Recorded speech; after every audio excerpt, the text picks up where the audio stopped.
2002 সালে রিমেক্স ভিডিও কাটা লাগা গানে ঝড় তুলেছিলেন শেফালি জারিওয়ালা। নজর কাড়েন কোটি দর্শকের। মাত্র 42 বছরে থমকে গেল বলিউড অভিনেত্রী এবং মডেল শেফালির জীবন। শুক্রবার রাতে হঠাৎ অসুস্থ হয়ে পড়েন এবং মুম্বাইয়ে এক হাসপাতালে নেওয়া হলে চিকিৎসক তাকে মৃত ঘোষণা করেন।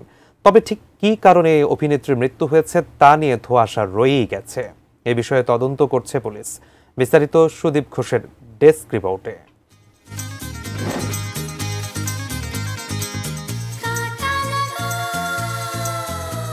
বলিউডবাসী শেফালি জারিওয়ালার ট্যালেন্ট দেখেছেন কাটা লাগা গানের রিমিক্স ভার্সনে। সময়টা 2002 সাল। মাত্র 20 বছর বয়সেই তারকা বনে যান শেফালি।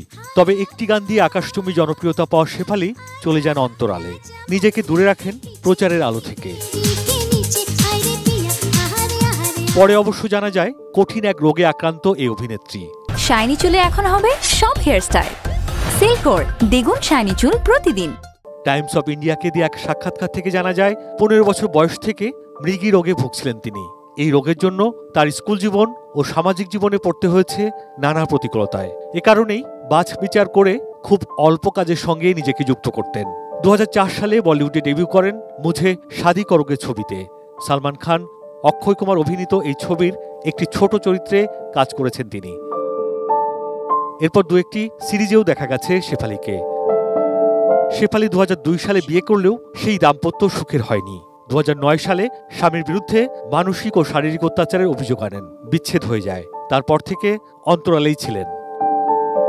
বেশ কয়েক বছর পর পরাগ ত্যাগীর সঙ্গে জুটি বেঁধে নাচ বলিয়ে রিয়েলিটি শোর 5ম সিজনে অংশ নেন শেফালি। 2014 সালে বিয়েও করেন তারা। এরপর অংশ নেন বিগ বস রিয়েলিটি শোতেও। আবারও চর্চায় আসেন। স্বামী পরাগকে নিয়ে সুখেই সংসার করছিলেন। নিয়মিত স্বাস্থ্যচর্চা করতেন। এর মাঝেই ঘটে গেল অঘটন। শুক্রবার রাতে থেমে যায় জীবন প্রদীপ। ভক্তদের কাঁদিয়ে চলে যান না ফেরার দেশে। তবে হঠাৎ করে শেফালির এই চলে যাওয়া নিয়ে উঠেছে নানা প্রশ্ন। বিভিন্ন সূত্র থেকে বলা হচ্ছিল হৃদরোগে তার মৃত্যু হয়েছে। তবে পুলিশ বলছে মৃত্যুর কারণ নিয়ে তদন্ত চলছে। Sudip Ghosh, desk report, ATN news.